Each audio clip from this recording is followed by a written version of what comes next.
Hello everyone, welcome you all to MS alpha classes.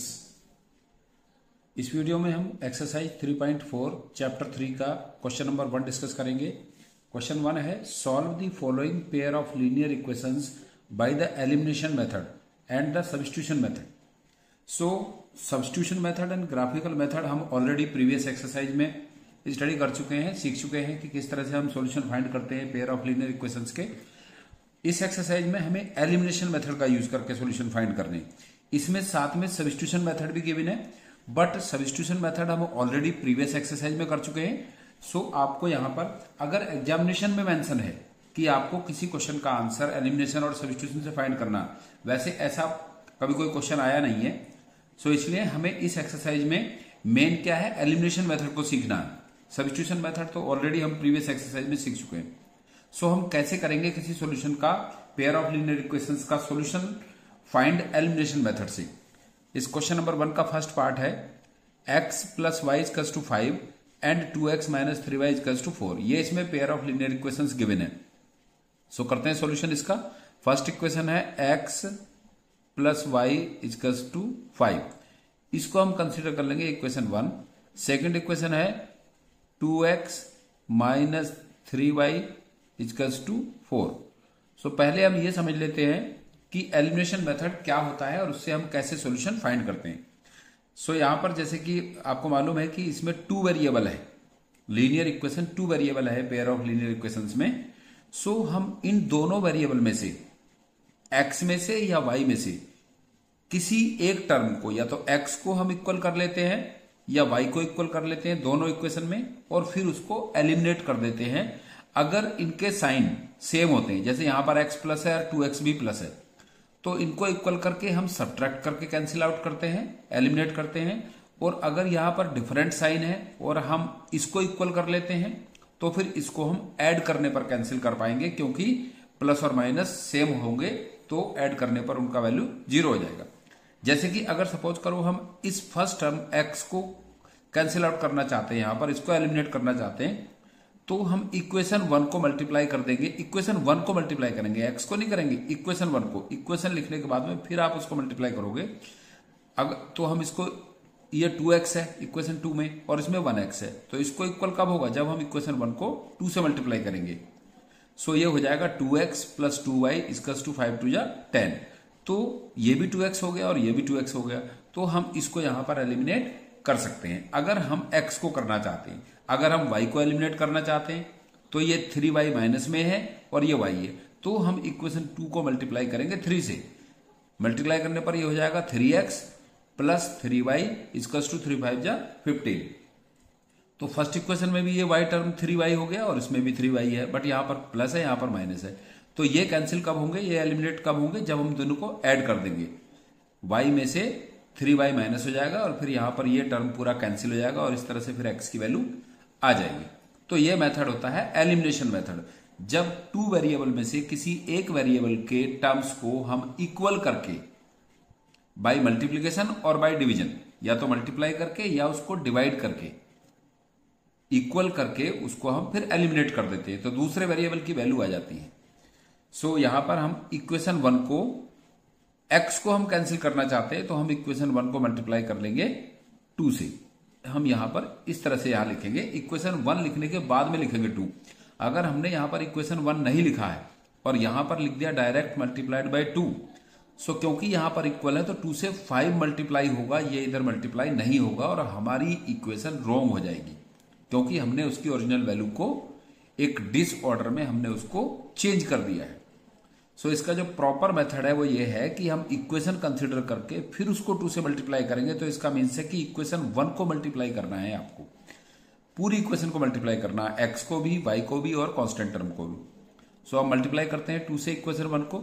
So 2 into x 2x plus 2 into y 2y और equals to 2 5 जा 10। सो ये कौन सी equation है, equation 1 है। अब हमने देखा कि यहां पर जो x वाला टर्म है वो दोनों का इक्वल हो गया, तो अब हम इसको कैसे कैंसिल करेंगे कि 2x में से 2x को माइनस करेंगे तभी टर्मिनेट हो सकता है, तभी एलिमिनेट हो सकता है। सो यहां पर हम लिख देंगे बाय सब्ट्रैक्शन।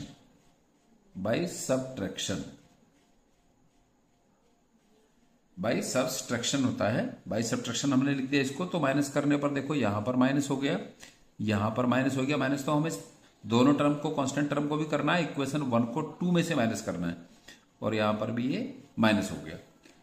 सो अब हम देखें 2x में से 2x माइनस किया तो कैंसिल आउट हो गया, 0 हो गया यहां पर, और -3y प्लस, और यहां पर भी प्लस माइनस क्या हो जाएगा, मल्टीप्लाई होने पर दो साइन है, यहां पर प्लस भी है और माइनस भी है।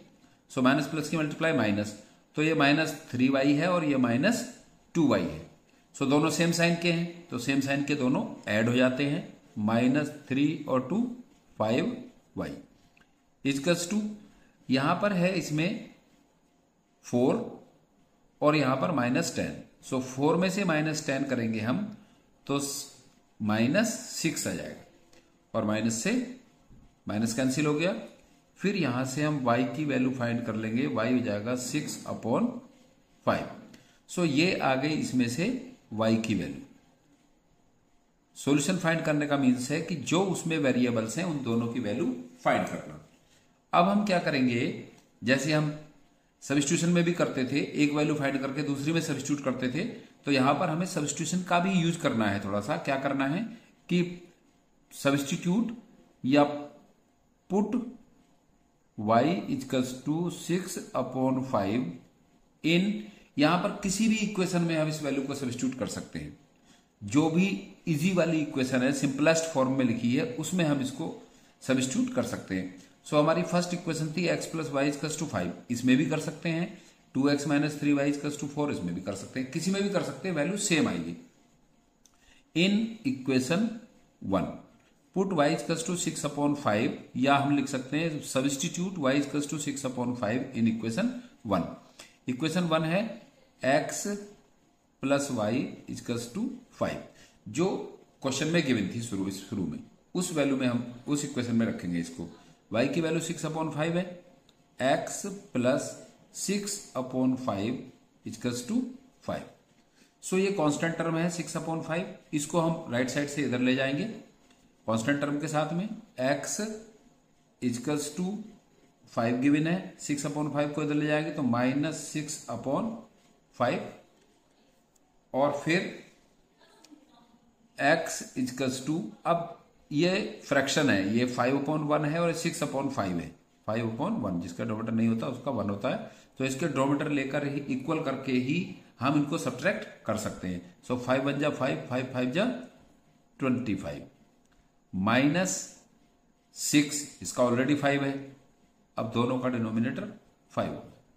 सो 25 - 6, सो ये बन जाएगा x = 25 - 6 19/5। ये x की वैल्यू आ गई यहां से, या हम कह सकते हैं कि x इस पेयर ऑफ लीनियर इक्वेशंस के सॉल्यूशन x = 19/5 एंड y = 6/5, ये इनके सॉल्यूशन है या इस क्वेश्चन के आंसर है। अब इसका सेकंड पार्ट है क्वेश्चन नंबर 1 का। सेकंड पार्ट है 3x + 4y = 10 and 2x - 2y = 2। सो इसका सॉल्यूशन करेंगे अब हम दोनों पेयर ऑफ लीनियर इक्वेशन का।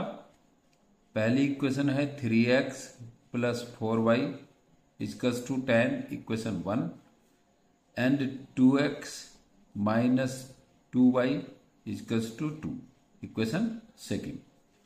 सो यहां पर हम देख रहे हैं कि इक्वेशन फर्स्ट में 3x है और यहां पर 2x है, यहां 4y है, यहां पर -2y है। सो हमें ऐसा एक सॉल्यूशन चूज करना है जिसको हम आसानी से सॉल्व कर पाए। जैसे कि अगर हम इनको x टर्म को इक्वल करेंगे, सो फर्स्ट इक्वेशन को 2 से मल्टीप्लाई करना पड़ेगा, सेकंड को 3 से। 3 × 2 = 6 और 2 × 3 = 6, तो ये इक्वल हो जाएगा, तब हम इसको कैंसिल करेंगे। लेकिन यहां हम देख रहे हैं कि अगर इक्वेशन 2 को हम 2 से मल्टीप्लाई कर दें तो ये 4y है और ये भी 4y है, पहले से ये 4y हो जाएगा। सो हम ऐसा करते हैं कि इक्वेशन 2 को 2 से मल्टीप्लाई कर देते हैं, जिससे कि एक ही इक्वेशन को मल्टीप्लाई करने से हमारा y वाला टर्म इक्वल हो जाएगा। तो इससे मल्टीप्लाई करने पर ये हो जाएगा, 2 से मल्टीप्लाई करेंगे तो 2 2 जा 4x माइनस 2 2 जा 4y इक्वल्स टू 2 2 जा 4। ये इक्वेशन सेकंड है हमारी मल्टीप्लाई करने के बाद में। फिर फर्स्ट इक्वेशन है 3x plus 4y equals to 10, equation 1। अब हम देख रहे हैं कि जो इसके सेम वाले टर्म हैं, जो सेम वेरिएबल वाले हैं या सेम टर्म वाले हैं, तो 4y और 4y तो y वाला टर्म है, और दोनों के साइन कैसे हैं, इसका माइनस है इसका प्लस है। तो ये कब कैंसिल आउट हो सकते हैं, कब एलिमिनेट हो सकते हैं, जब हम इन इक्वेशंस को दोनों को ऐड करेंगे। जब सेम साइन होते हैं तो सब्ट्रैक्ट करने पर एलिमिनेट होते हैं, और जब डिफरेंट होते हैं तो उसको ऐड करते हैं हम। तो यहां पर लिखते हैं हम बाई एडिंग। सो ऐड करने पर कुछ साइन तो चेंज करना नहीं है। सो 4x प्लस 3x 7x, ये कैंसिल, और 4 plus 10 14। So x equals to 14 upon 7, और 7 से 14 डिवाइड हो जाएगा 2 time. So x equals to 2। ये x की वैल्यू आ गई, इक्वल्स टू 2। अब हम सेम वही प्रोसेस फॉलो करते हुए x की वैल्यू हम कोई सी भी इक्वेशन में एक में रख के y की वैल्यू फाइंड कर लेंगे। So put x equals to 2 in equation 1। Equation 1 है 3x plus 4y equals to 10। 3x plus 4y equals to 10, ये इक्वेशन 1 थी। सो इसमें हमें x की वैल्यू कितनी रखनी है, 2 रखनी है। So 3 into 2 plus 4y equals to 10। 3 2 जा 6 plus 4y equals to 10। So 4y equals to 10 minus 6, और 4y equals to 4। 4y equals to 4। यहां से अब हम वैल्यू फाइंड कर लेंगे y की। y इक्वल्स टू 4 अपॉन 4, और y equals to 1। So y की वैल्यू यहां से 1 आ जाती है, और x की वैल्यू 2। अच्छा, एक बात और है इसमें कि हम इन क्वेश्चंस में या इस चैप्टर के पेयर ऑफ लीनियर इक्वेशंस में अपने सॉल्यूशन को बिना आंसर शीट में देखे हम वेरीफाई भी कर सकते हैं, चेक भी कर सकते हैं कि क्या हमारा आंसर करेक्ट है और या इनकरेक्ट है। जैसे यहां पर x की वैल्यू 2 आती है और y की वैल्यू 1 आती है। सो इन x और y की वैल्यू हम इक्वेशन 1 में सब्स्टिट्यूट करके चेक कर सकते हैं।